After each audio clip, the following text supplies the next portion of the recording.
Y hablando de eso, mi querido Alberto Nájar, pues ya tenemos aquí la mesa con los periodistas y un rockstar también, además de periodista, que pues si usted no sabe, nada más le comento, porque eso explica lo de los lentes de nuestro querido Temoris Greco, pues que fue operado de los ojos y por eso es que tiene los lentes. Así que pues le vamos dando entrada precisamente al mismísimo Temoris Greco, Alejandro Almazán, Manuel Hernández Borboya, que ya se encuentran aquí y vaya mesa que vamos a tener ahorita en estos momentos, un tema pues un poco light, particularmente para Rusia Today, así que qué mejor que tener aquí a Manuel Hernández Borboya, a Temoris, que ha sido también corresponsal precisamente en Medio Oriente, no sé, en la Europa del Este, pero bueno, ya están aquí con nosotros. Buenos días, caballeros. Buenos días, sí, pues todavía tengo los lentes, no se quedarán aquí para siempre, pero ahorita que decías lo de las focas, me dieron ganas de cambiar la letra de Rigo, aprovechando la autoridad que me dan los lentes de sol y cambiarle. Tuvimos una foquita justo al año pasado. Bueno, conste que yo no iba a decir nada sobre el Luke, ¿no? No, pero ya nos acabas de regalar un clip ahorita, mi querido Temoris. Para TikTok. Muchas gracias. Ya sabe usted cómo vamos a promocionar esta mesa.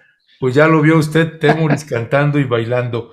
Pues Así si les parece, buenos días, Alejandro, Manuel. Hola, ¿qué tal? Buenos días al público, buenos días aquí, colegas, ¿qué tal? ¿Cómo están? Hola, ¿cómo están todos? Ahora sí, ya al 100 para entrarle de lleno a la polémica que está intensa.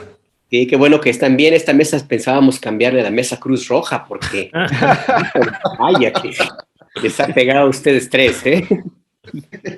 Pues sí, y si les parece, y vamos entrando en materia, en la lógica dice, hay que darle primero la palabra a Manuel Hernández Borboya, pero me gustaría precisamente reservar todavía esto para escuchar primero ahorita los comentarios, precisamente Temoris Greco, que también has estado haciendo muchos comentarios en redes sociales, he leído ahí parte de tus comentarios en Facebook o en Twitter, al igual que los de Manuel Hernández Borboya, pues estos hilos que ya se hizo experto en hilos en Twitter, Manuel Hernández Borboya, a Alejandro no me ha tocado verle mucho, pero Temoris, ¿qué decir? Hay una batalla pues tremenda, la disputa por la narrativa de lo que está sucediendo en Ucrania con la invasión, que ya Temoris hablaba precisamente usando el término de invasión que del gobierno de Rusia hacia Ucrania, hacia el pueblo de Ucrania.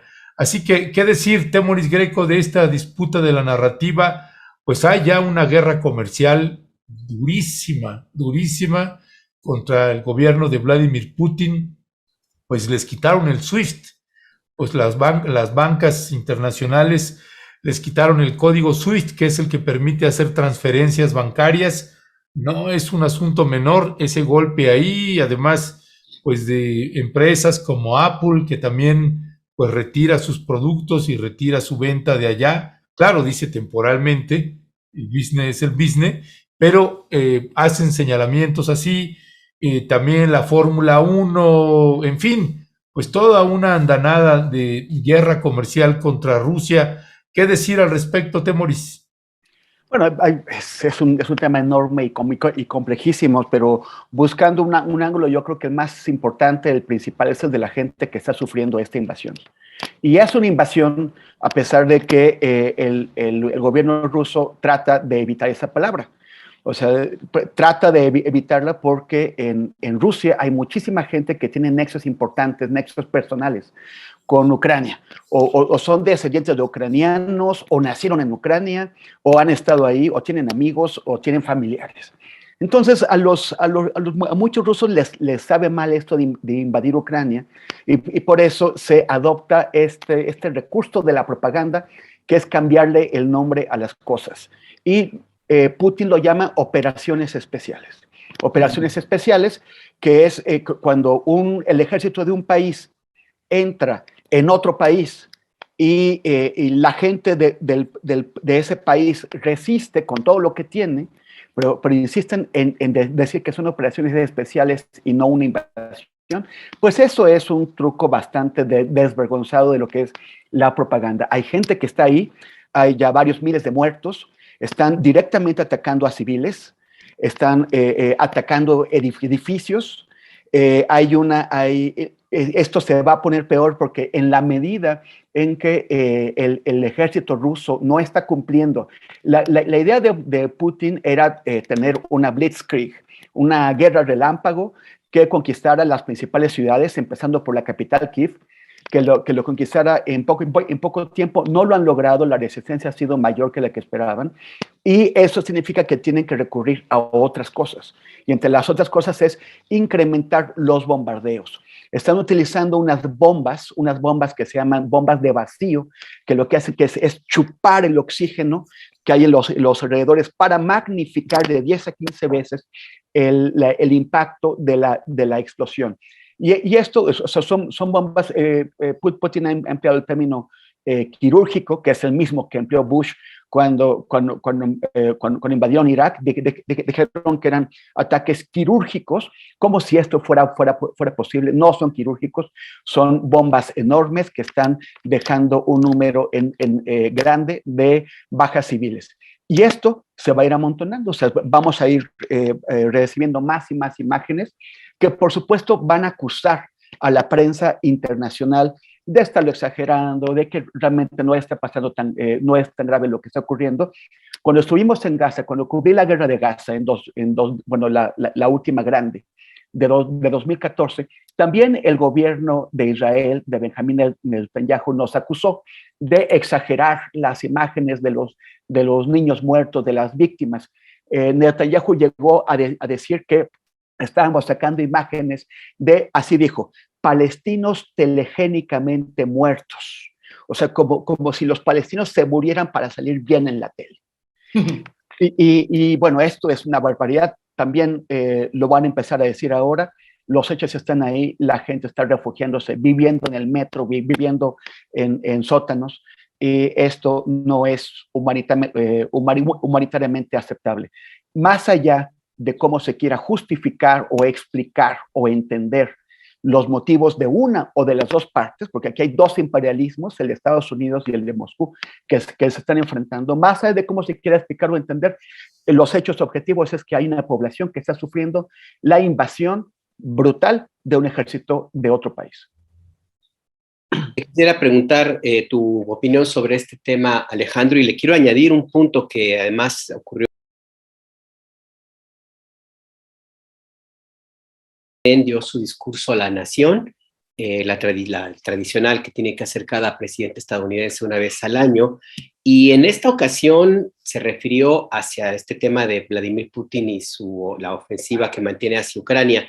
Biden dijo básicamente, entre otros elementos, que Putin no sabe lo que ahora sí que básicamente no sabe lo que va a venir en adelante. Dice, no tiene la idea de lo que viene, y advirtió que si bien las tropas estadounidenses no van a participar en una lucha para defender a Ucrania, sí fue muy claro al decir que, y cito textual, dijo Biden, nuestras fuerzas no van a Europa para luchar en Ucrania, sino para defender a nuestros aliados de la OTAN en caso de que Putin decida seguir avanzando hacia el oeste. Es decir, mostró los dientes. ¿Hasta dónde realmente esto va a convertirse en una guerra ya de tropas estadounidenses, soldados estadounidenses ya en combate con soldados rusos? No lo sé, pero ahí está el tema. ¿Tú cómo lo ves? Sí, pues mira, yo desde el lado de la mayoría de los mortales, digo, Temoris, por ejemplo, ha tenido mucha suerte, digo, en el sentido de que ha cubierto muchas guerras y las entiende, ¿no? Es decir, está ahí en terreno. Y uno más, o sea, yo como pues, simple mortal, pues trato de verla a través de la televisión o de los medios, ¿no? Y con lo que me he topado, pues más bien es con toda esta serie de propaganda de ambos lados, ¿no? Y eso me ha perturbado, o sea, y al final termino diciendo, bueno, a ver, pues ni uno ni otro, ¿no? Es decir, estamos viendo, o yo estoy viendo a dos bandos, como dice Temoris, imperialistas, ¿no? Blancos, hegemónicos, ¿no? Buscando un nuevo orden. Y no hay que buscarle eufemismos, ¿no? La guerra es una mierda y quienes la hacen también, ¿no? Y yo creo que, como dice Temoris, pues toca estar ahora sí que con los civiles, ¿no? Con la gente inocente, sean estos ucranianos o sean rusos, digo, pues viven ahí distintas razas, ¿no? En Ucrania, entonces, bueno, pues ahí está. Y a mí me llama la atención, pues al final lo de los medios, porque por un lado, como dice Temoris, ¿no? Los rusos hablando de operaciones especiales y por el otro lado hablando de ayuda humanitaria, ¿no?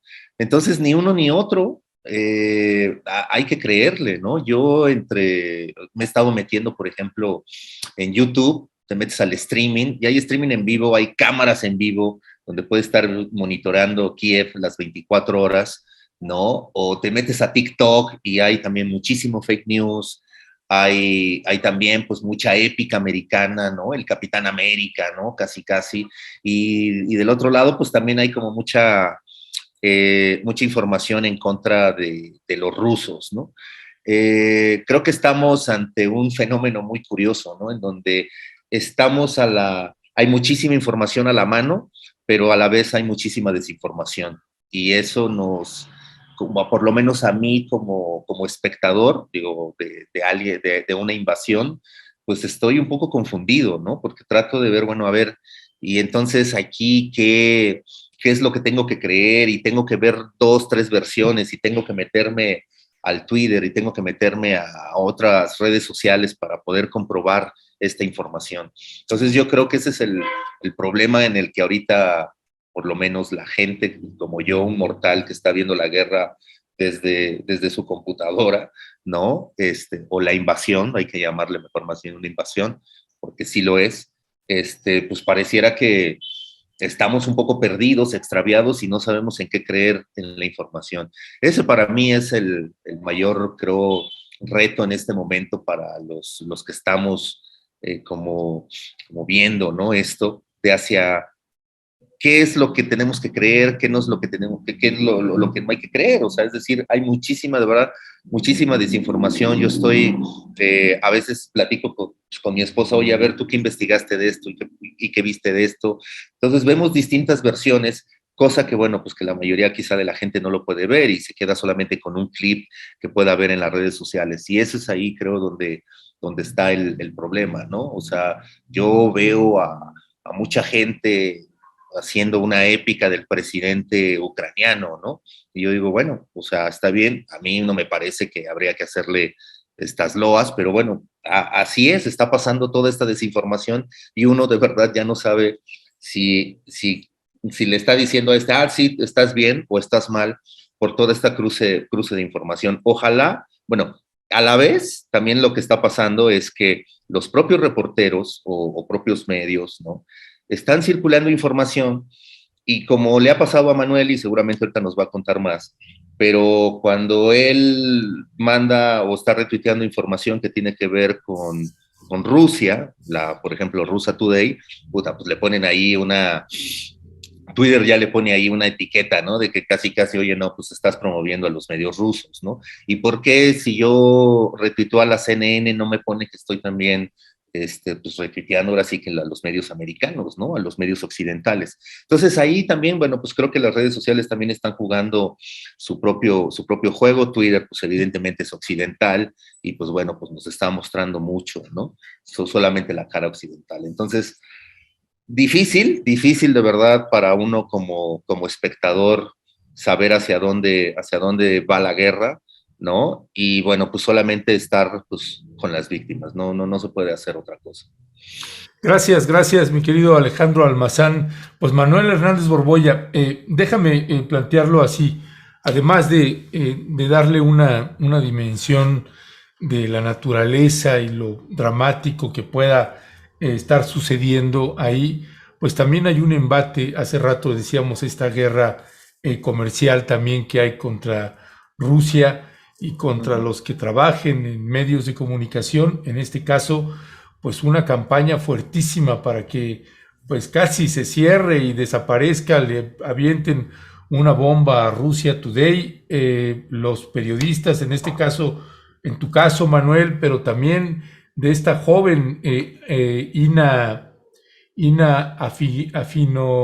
Afinova, también, esta chica que también ha estado denunciando pues los ataques sistemáticos, un boicot a todo lo que están escribiendo, amenazas de cerrarles sus cuentas, sus redes sociales y cerrar un canal, a una campaña para que la gente deje de escuchar Russia Today aquí o en cualquier parte del mundo. Es también la guerra de la información que está ahorita aquí, la guerra por ganar la narrativa. Y claro que uno llama la atención, quienes hemos tenido oportunidad de dar seguimiento o de visitar Palestina en distintos momentos, dices, pues ya quisiéramos también que les quiten el SWIFT a Israel, a Israel por el genocidio en Palestina, por ejemplo, además de la Franja de Gaza, pues no solamente la franja, sino prácticamente toda ciudad, todo poblado que es ocupado, donde habitan pues árabes palestinos. ¿Qué decir de lo que está sucediendo, Manuel Hernández Borboya? Si pudieras darnos pues una síntesis de lo que estás viviendo y lo que estás leyendo.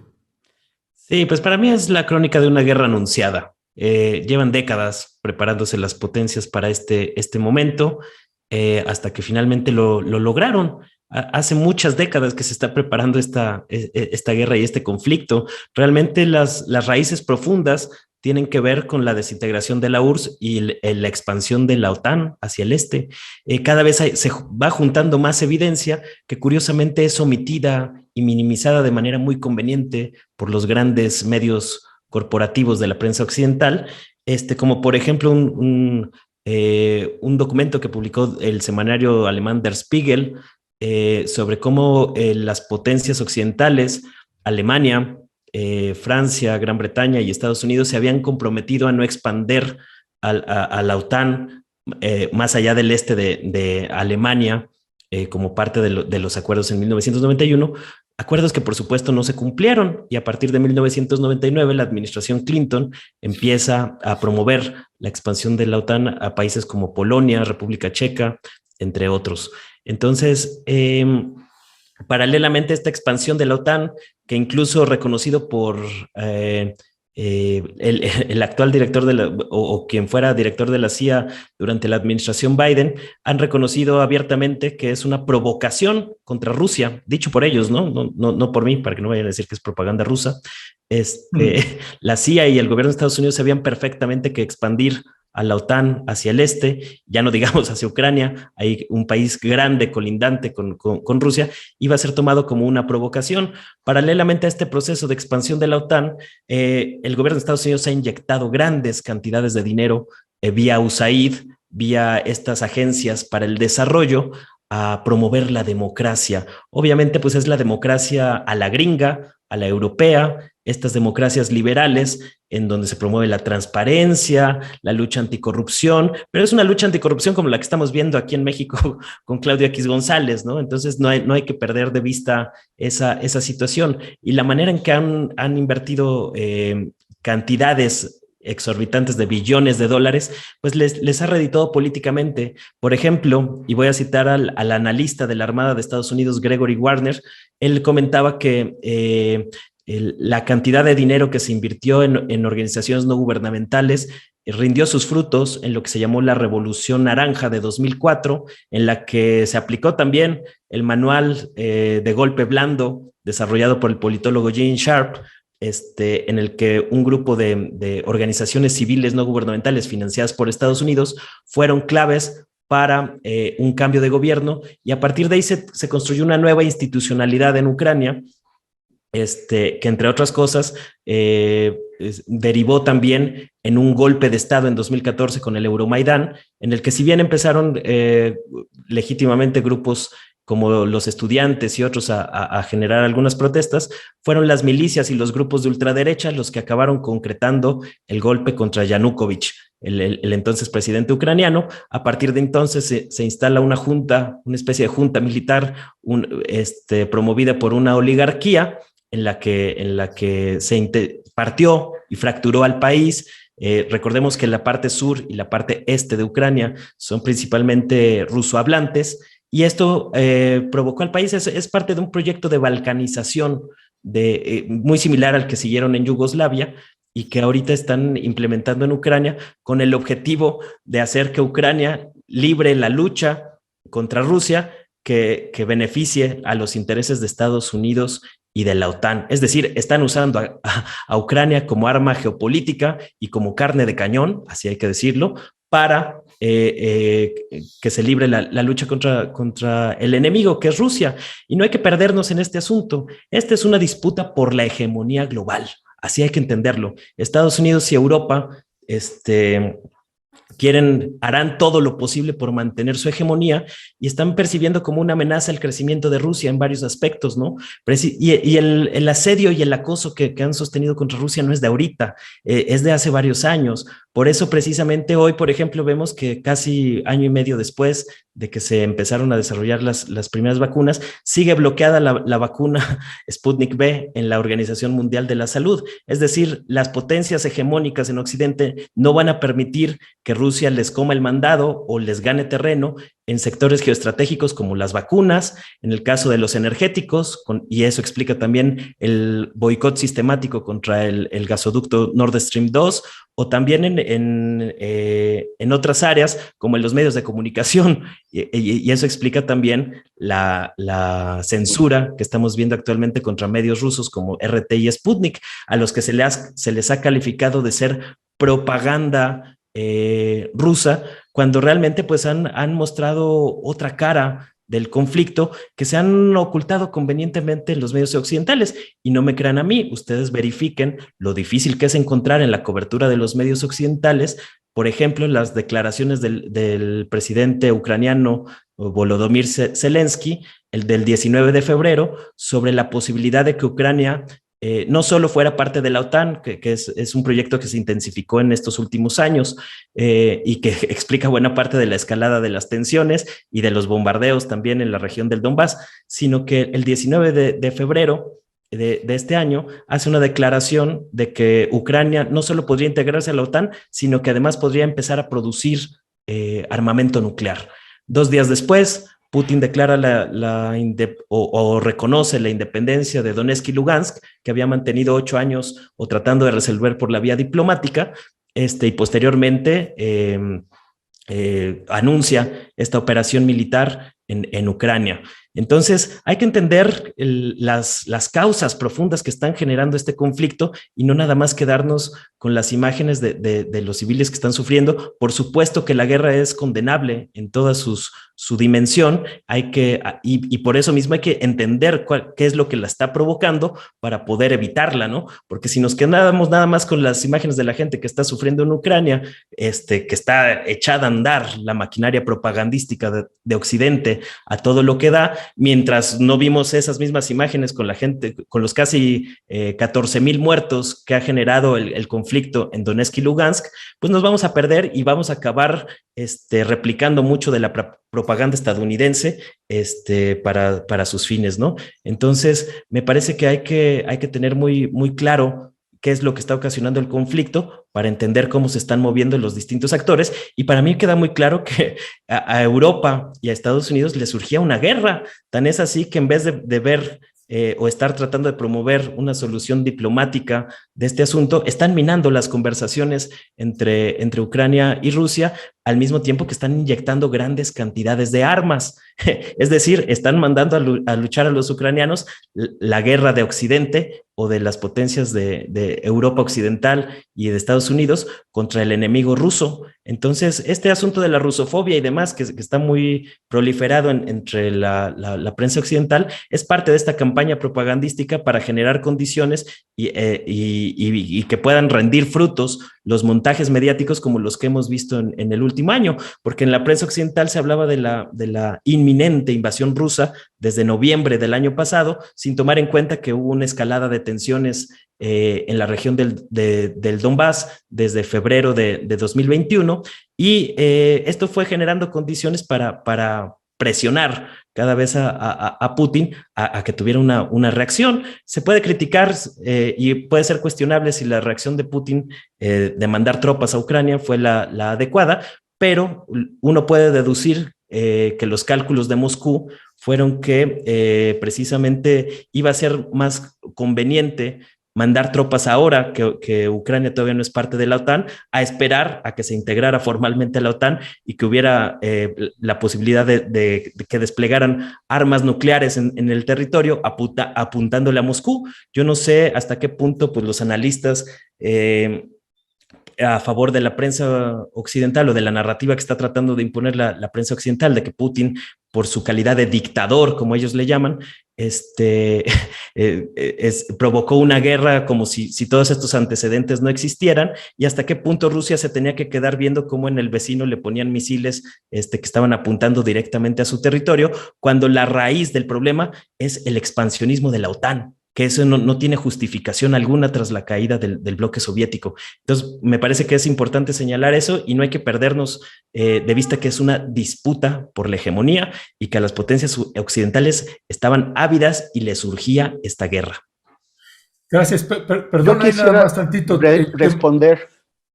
Sí, nada más hay tantito. En lo que acabas de comentar ahorita, Manuel, en tu caso, y que además entiendo la complejidad de todo, pero en tu caso, esta parte cuando señalas de que se podrá cuestionar la invasión del gobierno de Rusia a Ucrania, ¿tú estás de acuerdo, no? ¿Cómo es tu posición ahí, Manuel?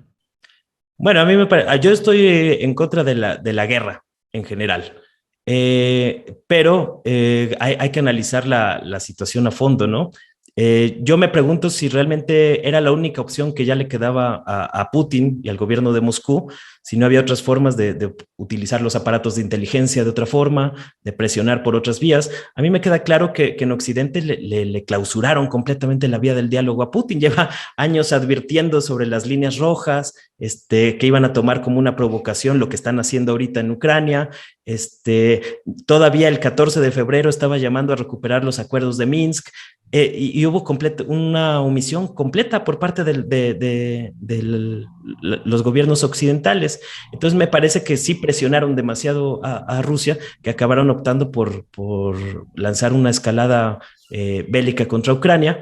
Y me parece, desde mi perspectiva, que fue una provocación que lanzó Occidente y lanzó la OTAN para generar esa reacción por parte de Rusia. Es decir, estiraron la liga lo más que pudieron, sabiendo que iba a haber en algún momento una reacción de Putin. La prensa británica hasta puso la fecha, ¿no? El 16 de febrero va a ser el día de la invasión.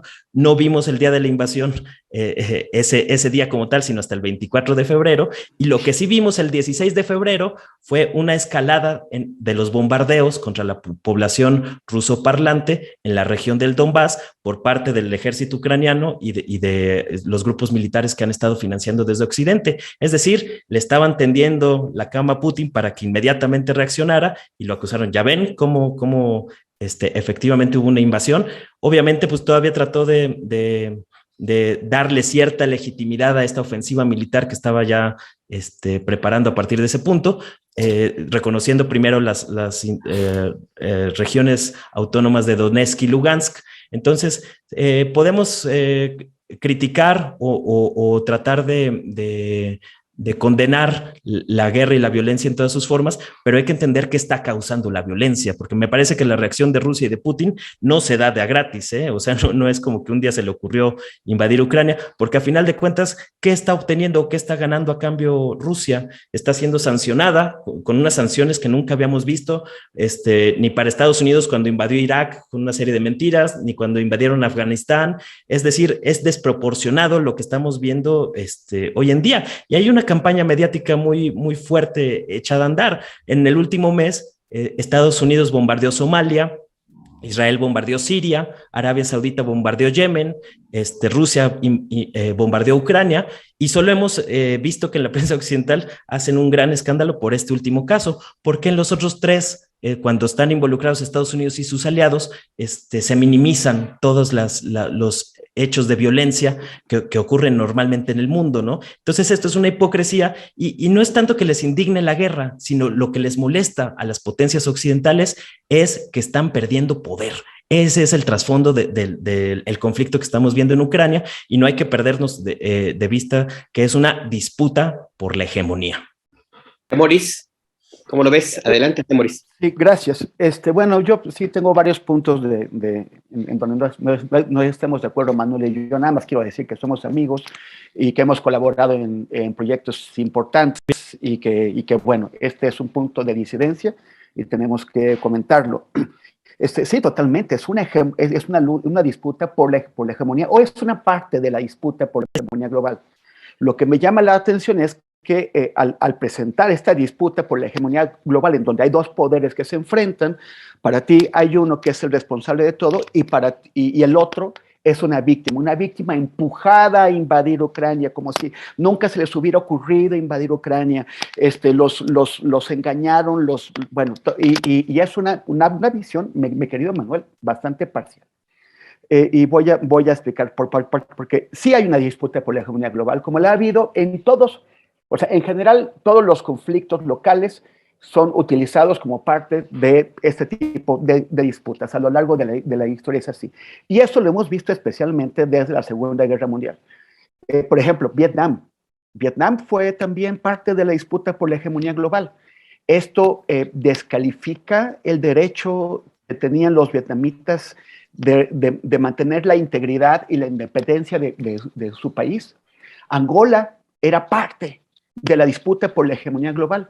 Esto descalifica el derecho que tenían los angoleños de autodeterminarse y de establecer un gobierno propio, porque sí, efectivamente, hay este problema entre Moscú y Washington y sus respectivos aliados, pero también hay un nivel local de los problemas. Ucrania fue un país mucho antes que Rusia. Kiev fue fundado, hay disputas, pero bueno, fue fundado en el siglo V y ya para el siglo IX era una ciudad muy, muy importante, mientras que Moscú solamente vino a ser fundada en el siglo XII. Sin embargo, Vladimir Putin le dijo a George Bush en 2008, le dijo, Ucrania ni siquiera es un país.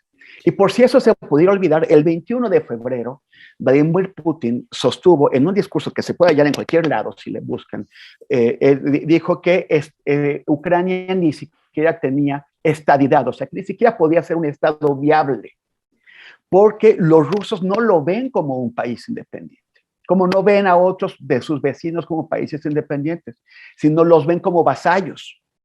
En 1654, Ucrania fue conquistada por los rusos y recuperó su independencia en 1991, aprovechando la disolución de la Unión Soviética. O sea, estuvieron 337 años dominados por los rusos, algo parecido a lo que estuvo en México, dominado por España. Imagínense que los españoles digan que porque nos tuvieron 3 siglos dominados, no somos un estado ni somos ni siquiera un país. Sería absurdo. Los ucranianos han decidido tener un país, pero los rusos no lo aceptan. Sí, hay una disputa por la hegemonía global, pero también hay una disputa que tiene Rusia, encabezada por Vladimir Putin, que Vladimir Putin este año cumple 23 años en el poder, es un autócrata al viejo estilo de los zares rusos, y 23 años en donde ha asesinado a sus opositores políticos, ha encarcelado a los disidentes, ha matado periodistas, ha reprimido gente, hizo pedazos Chechenia, invadió Georgia, o sea, ha creado este tema de crear estas provincias que se están intentando separar de Ucrania. Lo hizo ahí. Lo hizo en Georgia, yo lo vi personalmente, con Abjasia y con Osetia del Sur. Se lo hizo a Moldavia con el Transnistria. O sea, ellos crean supuestas repúblicas separatistas que les permiten interferir en los asuntos locales. No es la primera vez que lo hacen. Hay un tema de nacionalismo ruso. Y lo que pase con Ucrania está siendo visto con mucha preocupación por otros países, sobre los que también Rusia tiene aspiraciones históricas. Por ejemplo, sobre Lituania, que se separó en 1990, después de haber sido conquistada por los rusos en 1790. O sea, se separó en los 90 y fue conquistada en 1797. O sea, tuvo casi 200 años de dominio ruso. Finlandia, que es un país que todo el mundo dice es independiente, pues no, fue conquistada por los rusos en 1819 y ganó su independencia con la Revolución Rusa en 1917. O sea, todos, y así hay muchos países alrededor. Los polacos lo ven con preocupación, los checos, los búlgaros, los rumanos. ¿Por qué lo ven con preocupación? Porque fueron parte, porque a partir de la Segunda Guerra Mundial, los rusos se apoderaron del control de esos países, invadieron Hungría en el 56, dividieron Berlín con el muro en el 53, invadieron Checoslovaquia en el 68. Todo eso está presente para esos países. Y están muy preocupados porque sí, en esta disputa que tú mencionas por la hegemonía global, una disputa que tiene al menos dos responsables, Washington y Moscú, y ninguno es menos responsable que el otro, ninguno de ellos es una víctima. En esta disputa por la hegemonía, Rusia está tratando de recuperar sus dominios. Quiere ir sobre Ucrania, quiere ir sobre Lituania, quiere ir, y es lo que todos ellos temen. ¿No te parece que también podríamos meter a la oligarquía ucraniana y su irresponsabilidad como responsables del conflicto? A mí me parece que hay una oligarquía ucraniana como hay una oligarquía rusa, y esa oligarquía ucraniana seguramente tiene mil cosas que señalarles, pero en ese momento son los invadidos. Boris, perdón, por ejemplo, alguien de la audiencia, a propósito de lo que está señalando, Daniel Maldonado señala: Borbolla no empleó en ningún momento la palabra víctima a la hora de referirse al gobierno ruso. Putin no es una víctima, es victimario, pero los jerarcas del bloque occidental también lo son. ¿Qué decir a este señalamiento, Temoris? Claro que lo son. O sea, comparten. El tema es no disculpar a unos y culpar a los otros. El tema es que sí, todos esos son responsables, pero en la búsqueda de las causas hay que ver también los problemas locales. O sea, no podemos explicar la guerra de Vietnam ni tantas otras guerras solamente como problemas amplios y globales. También había causas locales. Y ya aceptemos, hay que recordar que sí, la oligarquía ucraniana está ahí y siempre se va a acomodar. Como las oligarquías, siempre, o sea, hay supuestos grandes cambios, pero siempre se vuelven a acomodar. Pero la oligarquía ucraniana fue derrotada en 2019. El presidente Petro Poroshenko, que llegó al poder como consecuencia del Euromaidán, de las elecciones que se hicieron en 2014, se quería reelegir en 2019 y Zelensky lo derrotó en segunda vuelta con el 74% de los votos. Si el 53% de Andrés Manuel fue un tsunami, arrasó con la oposición, imagínate el 74% de los votos. Y esto no te en un país fracturado donde la población rusoparlante no puede ejercer sus derechos dentro del país ucraniano. La población rusoparlante es mucho más grande que la que está en las provincias de Luhansk y de Donetsk. Por ejemplo, Kharkov, que es una ciudad que ahorita está, que es la segunda ciudad de Rusia y está siendo bombardeada, es una población de mayoría rusoparlante que, sin embargo, participa en las elecciones y tiene todo, o sea, tiene lo necesario para participar y que no están intentando separarse.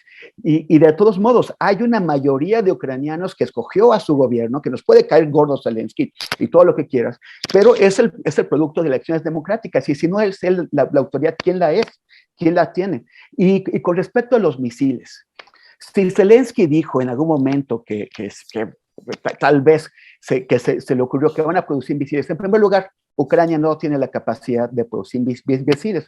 Como parte de esos acuerdos que mencionaste en los años 90, las armas rusas, las armas soviéticas, las armas nucleares soviéticas que quedaron en Belarus, en Kazajistán y en Ucrania, después de la disolución de la Unión Soviética, fueron entregadas a los rusos, fueron parte de los acuerdos a cambio del compromiso ruso de no intervenir en Ucrania. Tú me vas a decir que violaron acuerdos acá o no, el caso es que no tienen armas nucleares, y uno no produce armas nucleares de la noche a la mañana. Mira Irán, llevan hace 25 años que Occidente acusa a Irán de estar desarrollando armas nucleares, y 25 años después no los tiene porque es muy difícil, necesita la tecnología, el enriquecimiento de uranio, es muy difícil tener armas nucleares. Pero sobre todo, bueno, entonces si entraran a la OTAN pondría misiles ahí, ¿de veras? En países de la OTAN, como son fronterizos de Rusia, que son Lituania, Latvia, Estonia, Rumanía, Bulgaria, Eslovaquia, todos esos países que son fronterizos de Rusia, no hay armas nucleares de la OTAN, y esos países son de la OTAN. Las armas nucleares están donde fueron colocadas en los años 50, en Alemania, en Italia, en Turquía, en Bélgica y en Holanda. Esos son los países de Europa que tienen armas nucleares. Entonces no hay realmente, ¿por qué? Porque, o sea, tampoco Rusia, entonces, ¿cuál es la intención de la OTAN de expandirse a Ucrania? Es parte de la disputa por la hegemonía global. Están adquiriendo fichas. O sea, sí, exactamente. A mí sí me parece que es un despropósito y fue una provocación que la OTAN intentara expandirse a Ucrania y a Georgia. Sí es una provocación. Y ahí sí, pero no veo esto de que están instalando armas nucleares porque esos países, todos estos países fronterizos con Rusia, los que mencioné, llevan 20 años en la OTAN y nadie ha puesto armas nucleares ahí, ni hay planes para hacerlo. Aquí, de nuevo, hay dos responsables, bueno, son muchos, pero en dos grandes bloques. Los rusos y las potencias occidentales son rusos, pero sobre todo hay un derecho de los ucranianos a mantener la independencia. Y Putin ya dijo, ni siquiera son un país. Esa es la aspiración de Rusia de recobrar su dominio sobre los pueblos vecinos, el dominio que ganó desde Catalina la Grande en el siglo XVII. Alejandro Almazán, pues ahora sí que nomás estamos, como alguien comentaba en el chat, como China, nomás milando. ¿Cómo lo ves tú, Alejandro? No, y yo estoy escuchando, digo, porque pues la verdad los que saben, pues es Temoris y Manuel, ¿no? O sea, digo, la verdad es que también sería como muy pedante de mi parte decir, oh, sí, yo también soy internacionalista. No, yo no le sé, ¿no? O sea, yo estoy tratando de escucharlos. Lo que sí veo es que creo que Manuel no dice que Rusia es una víctima, por supuesto que no, pero sí hay una parte en la que, o sea, justifica a Rusia, y creo que con Temoris también, digo, lo explica muy bien, pero hay una parte en la que también pareciera que se justifica a la OTAN o a otra parte. A lo mejor estoy yo malinterpretando, etc., pero yo lo único que digo es que, bueno, pues los dos bloques, ¿no? Tanto el occidental como el ruso, pues están madreando un país en el fondo solo por buscar esto que está diciendo Manuel, ¿no? La supremacía, ¿no? De ambos bloques, ¿no? Y al final, bueno, pues me quedo como diciendo, bueno, pues pobre, o sea, también el país está como nosotros, Alberto, ¿no? Ucrania también está mirando, ¿no? O sea, el país que está siendo bombardeado, puta, está mirando, ¿no? De quién de los dos blancos, ¿no? O estos hombres blancos, quiénes de esos dos, pues, se van a quedar con el país, ¿no? Yo, de verdad, o sea, me ha parecido algo maravilloso esta discusión esta plática entre Manuel y Temoris. Me parece que ha sido para mí enriquecedora, en el sentido de ir encontrando algunas claves, ¿no? Que me ayuden a entender tanto a Rusia como del otro lado. Así que, bueno, pues yo se los agradezco, yo estoy maravillado, yo por mí seguiría escuchándolos, ¿no? Y ver, ¿no? Sus argumentos, ¿no? Que tienen. Sí creo que, e insisto en mi tema, creo que en México, sobre todo en México, quizá porque pues estamos pegados a los gringos, tenemos una visión muy, muy occidental, ¿no? Muy de Capitán América, ¿no? Yo lo veo de pronto en muchos medios que, sí, ¿no? Estados Unidos y la OTAN y el presidente ucraniano, pobrecito, ¿no? No, ya quisiéramos tener un presidente como él, etc., ¿no? O sea, digo, no, pues no, o sea, tampoco es por ahí, ¿no? Pero pues también veo Russia Today y de pronto digo, no, pues estos también están, pues mintiendo, ¿no? Y están haciendo su propia propaganda, ¿no? En un caso que hubo de un bombardeo a un edificio ahí en Kiev, en Rusia Today decía, no, pues se les disparó un misil ahí a los ucranianos, ¿no? ¿Quién sabe qué hicieron, no? Y dices, no, cabrón, pues sí, pues fueron ustedes, ¿no? Es decir, todo este mar de desinformación, por eso yo decía que es paradójico, ¿no? Que hoy tenemos muchísima información en las redes, pero pues paradójicamente muchísima desinformación, ¿no? Entonces, pues hay que ir a agarrarle como con pinzas, ¿no? Yo he estado escuchando mucho lo que ha estado diciendo Temoris en otros programas, también lo que ha estado diciendo Manuel y otros, ¿no? Otros actores, y pues sigo, gracias la verdad a sus comentarios, yo sigo pensando en que pues esta es una cuestión, como ellos bien lo dicen también, es una cuestión hegemónica, ¿no? Un nuevo orden, bueno, y yo lo veo desde el tema de la masculinidad y digo, puta, güey, pues están midiendo a ver quién la tiene más grande, cabrón, ¿no? Desgraciadamente, y el pueblo es el que pues va a recibir pues las consecuencias, ¿no? De este tiro entre dos hombres poderosos, ¿no? Ya, gracias, mi querido Alejandro Almazán.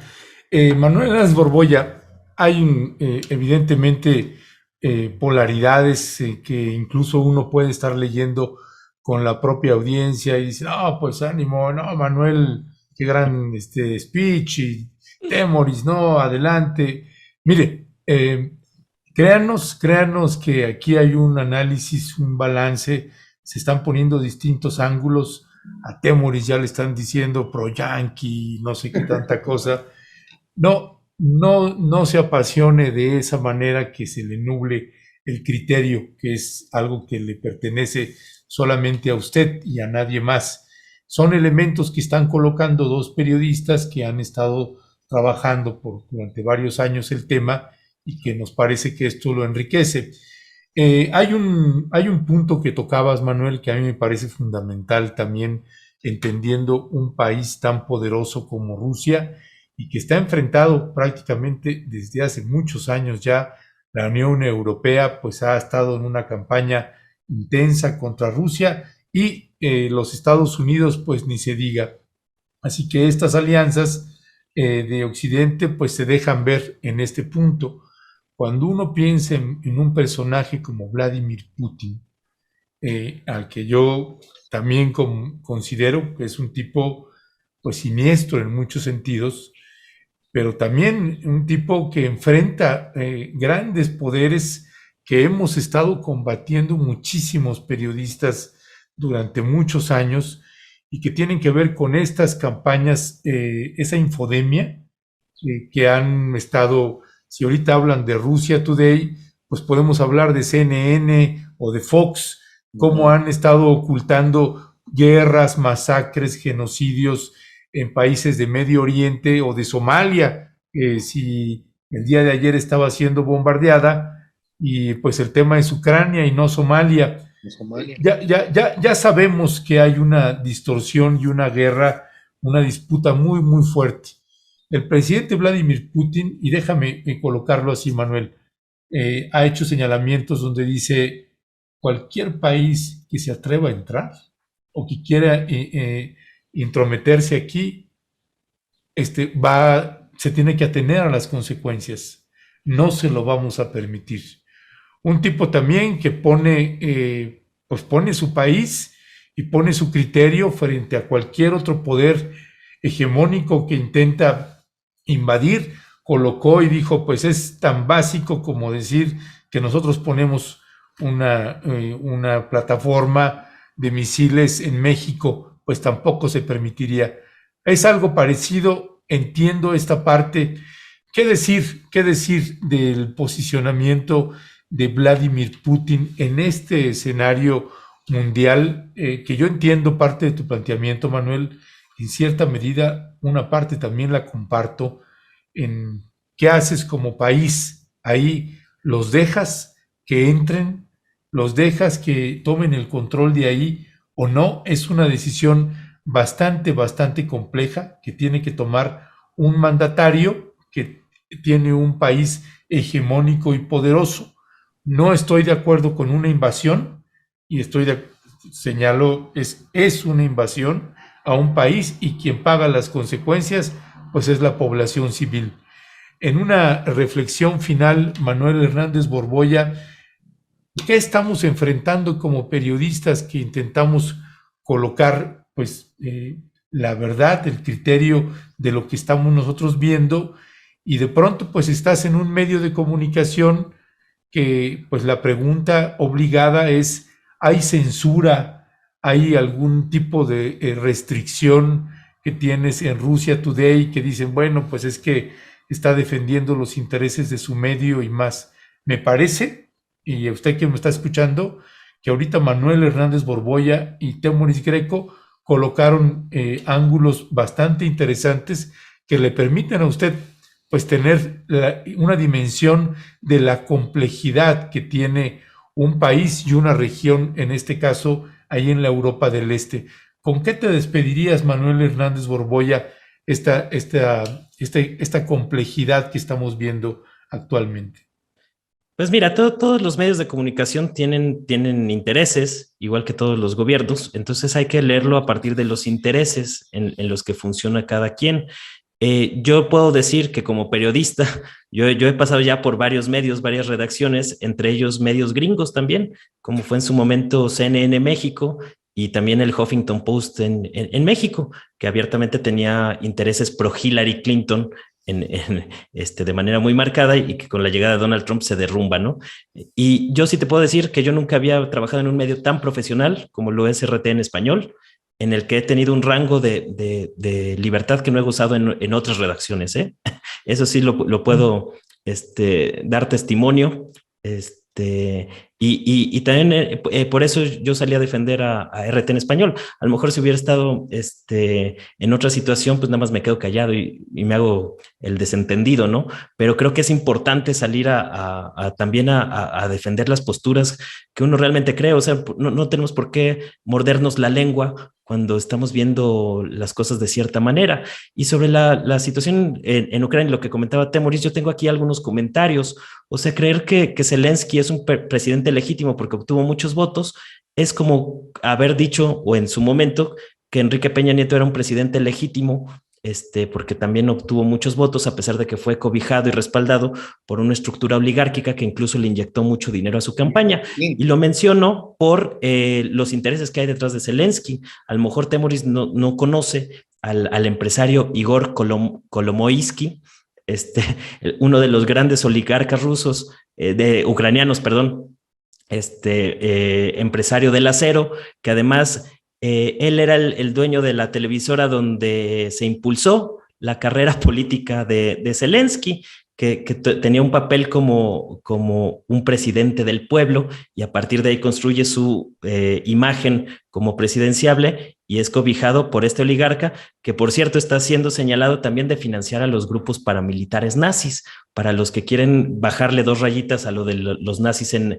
Ucrania, pues, casualidad, los mismos intereses detrás de Kolomoisky, que han sido señalados incluso por el Kiev Post y otros medios ucranianos, pues son parte del conflicto, ¿no? Porque desde mi perspectiva, desde mi lectura de la situación, estos oligarcas se creían muy cobijados por la OTAN y el respaldo de Estados Unidos y se dejaron utilizar como arma política contra Rusia cuando no tenían necesidad de integrarse a la OTAN y poner misiles. Ponle tú que no sean misiles nucleares, pero que sean misiles.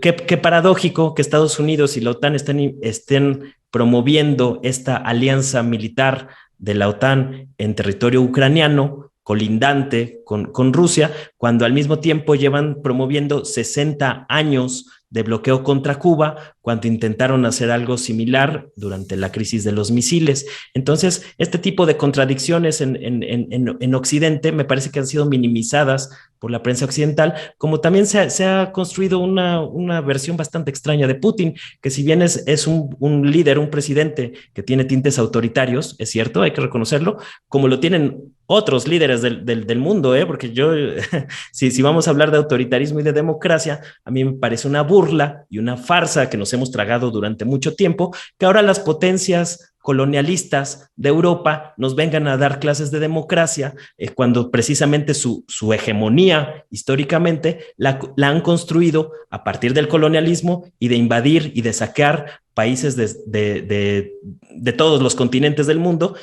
y precisamente eso, incluso financiando golpes de Estado, como nos ha pasado aquí en América Latina en los últimos 10 años con la hegemonía de Estados Unidos, ¿no? Entonces me parece que ese tipo de cosas hay que ponerlas también sobre la mesa, que tanto de este discursito de las democracias liberales que nos han metido ahí con una campaña propagandística muy fuerte durante muchos años, ya la tenemos tan asimilada que repetimos cosas que no necesariamente se sostienen. Y voy a poner un ejemplo muy claro. Esta idea de Putin como un dictador, pues me parece muy raro cuando los números, según el Russia Levada Center, realiza una serie de encuestas de seguimiento y digo, no se puede calificar a este instituto como prorruso, ¿no? Porque de hecho ha sido calificado por el gobierno de Putin como agente extranjero, ha sido financiado por Estados Unidos y curiosamente este instituto le da 70% de popularidad y de aprobación ciudadana a Putin.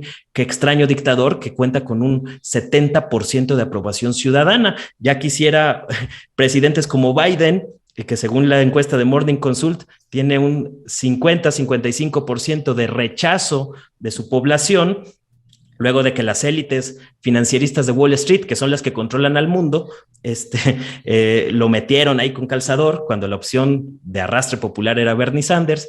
Qué raro que Boris Johnson, cuyo gobierno pues le rinde cuentas a la reina y a la monarquía y luego quieren dar clases de democracia, pues tiene 65% en contra de aprobación, ¿no? Es decir, Macron anda por las mismas, Scholz en Alemania anda por las mismas, entonces estos gobiernos ahora van a dar clases de democracia en el mundo, mejor que hagan una revisión autocrítica de lo que han estado haciendo y de cómo este modelito neoliberal que han impulsado durante 30 años se está desfondando y junto con este modelito neoliberal se está desfondando también su decadente hegemonía ante la emergencia de otras potencias como China, porque el mismo boicot que le han aplicado a Rusia con la vacuna Sputnik, con el gasoducto Nord Stream 2, con RT y Sputnik en el terreno mediático, lo han implementado también con China, con empresas como Huawei, con pretextos idiotas de que tenían que prohibir la entrada de Huawei en Estados Unidos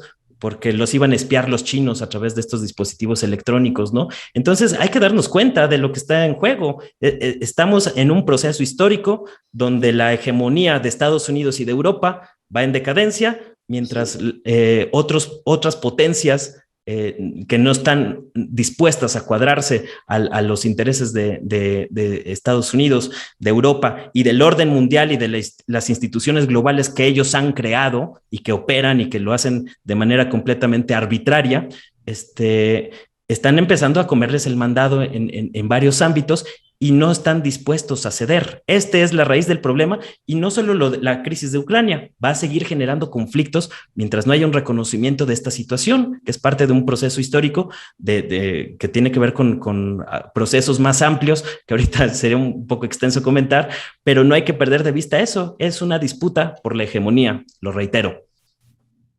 Pues está muy buena la mesa, pero lamentablemente yo los tengo que dejar, necesito preparar una reunión que tengo ya dentro de un ratillo y es presencial, así es que pues les agradezco yo de mi lado esta conversación muy, muy interesante, como bien decía Alejandro, está bastante bien, con mucha información, pero pues lamentablemente los tengo que dejar. Ernesto, pues... Sale, Alberto. Aquí te los dejo. Gracias. Adelante, Alberto, suerte ahí en tu reunión, en tu trabajo. Pues bueno, ya nada más para cerrar la mesa, que ya también se nos acabó el tiempo y tenemos a nuestro siguiente invitado. Me gustaría también una reflexión final tuya, mi querido Temoris Greco. Gracias. Bueno, es que hay varios asuntos. Trataré de ser veloz. Primero, sobre si hay oligarcas detrás de Zelensky. Pues entonces, pues, lo que se está intentando hacer es minar la autoridad de un líder que fue democráticamente electo. Pero sí, o sea, entonces, ¿quién debería liderar Ucrania? O sea, no sé quién imaginas. Putin, como si fuera un líder democráticamente electo, después de que ha disuelto y destruido los partidos de oposición, y el Partido Comunista es como el PPS era antes que le servía el PRI, o sea, es lo que queda. un señor que ha asesinado a sus opositores, que ha asesinado periodistas, que está metiendo a la cárcel. Hay más de 6,000 personas que han salido a protestar en Moscú y en otras ciudades contra la guerra y los han detenido y ya están en la cárcel ahora. ¿Por qué delitos? Pues ninguno, por oponerse. Dices que Putin no es un dictador, y tu argumento para explicar que Putin no es un dictador es que es popular. Es popular ahorita porque, como sabemos, Putin, como todos los dirigentes, utilizan la guerra para concitar el patriotismo, para reunir a la gente alrededor de él. Pero aunque no fuera eso, aunque tuviera algunas otras, vale, la popularidad le quita al dictador lo dictador. ¿Desde cuándo? O sea, en teoría política, mi querido Manuel, la popularidad o no popularidad de un dirigente no determina si es un dictador o no. Lo determina su forma de ejercer el poder. Lo determina si respeta, por ejemplo, a los disidentes, si respeta a las instituciones, si respeta los procesos democráticos. Según la visión de las democracias liberales, por cierto. No, perdón. Sí, claro que sí. Si tú mira lo que acaba de hacer Daniel Ortega en Nicaragua. Metió a la cárcel a todos los candidatos de la oposición y así ganó las elecciones. O sea, eso no es cuestión de democracias liberales, es cuestión de tú vas a jugar limpio con los otros, o los vas a meter a la cárcel, o los vas a asesinar. Lo mismo le han achacado a Evo Morales, a Hugo Chávez, a todos los que se oponen. A Evo Morales no se le achacó eso. Pero es independiente. O sea, lo que tú estás tratando de decir es que Putin no está mal porque, según tú, otros líderes de Occidente están mal. No es cierto, Manuel. Putin está mal porque él está mal, porque es un dictador, porque tú y yo, en Rusia, no tenemos la libertad de estar discutiendo esto como lo estamos haciendo ahora. O sea, ese es el tema. Lo de los nazis. Que si hay grupos nazis en Rusia que según tú, en Ucrania, que según tú tienen algún tipo de influencia en el gobierno de Zelensky, esto no está demostrado. Pero si hay nazis... Claro que es demostrable, hasta ha habido una queja del gobierno de Israel, Temoris.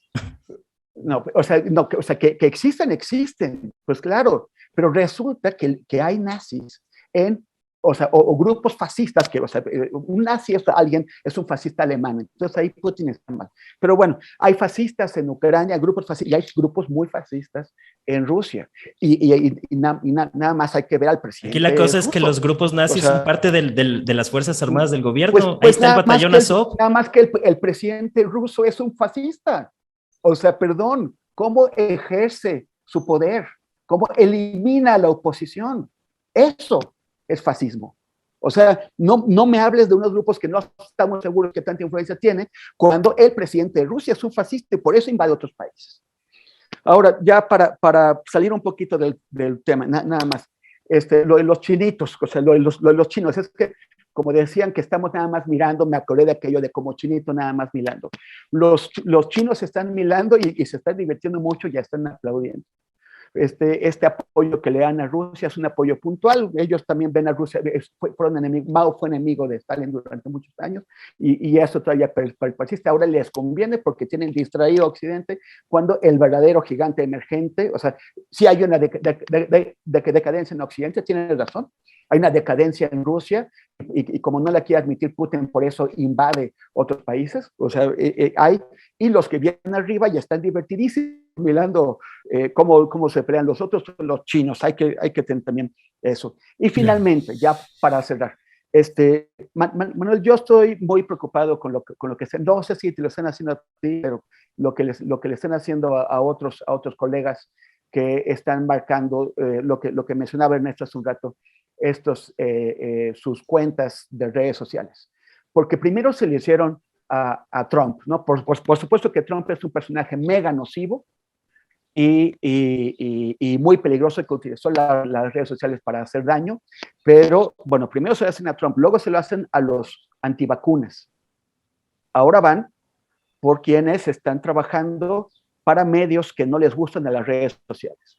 O sea, ya esto empieza a configurar una tendencia de represión selectiva en las redes sociales, en donde los dueños de las redes sociales, que no son O sea, son empresas privadas. Y entonces están por su cuenta decidiendo quién puede hablar con mayor libertad o con menor libertad. Y tenemos que preguntarnos hacia dónde va a ir esto.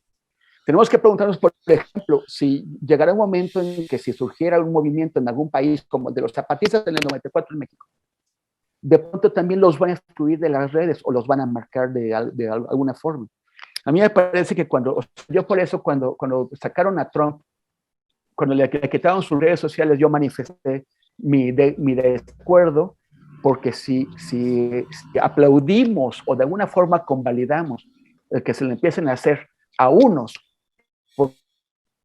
porque nos caen mal, cuando nosotros ya no vamos a ser de ofendernos ni vamos a tener que hacer nada. Así es que si te lo están haciendo a ti, mi solidaridad contigo y mi solidaridad con los colegas que lo están haciendo. Ya, pues gracias Temoris, gracias Manuel Hernández Borboya, gracias Alejandro Almazán por habernos acompañado. Pues sí, leo nada más los últimos comentarios que me tengo ya acá. Marco Alvarado, Europa no tiene en la actualidad nada que enseñar al mundo, así lo dijo el líder de la izquierda francés, Jean-Luc Mélenchon. Marta Ruiz, qué manera de perder la cabeza de Temoris, ya le están pegando aquí a Temoris, y recurre a decir cosas que no dijo Manuel.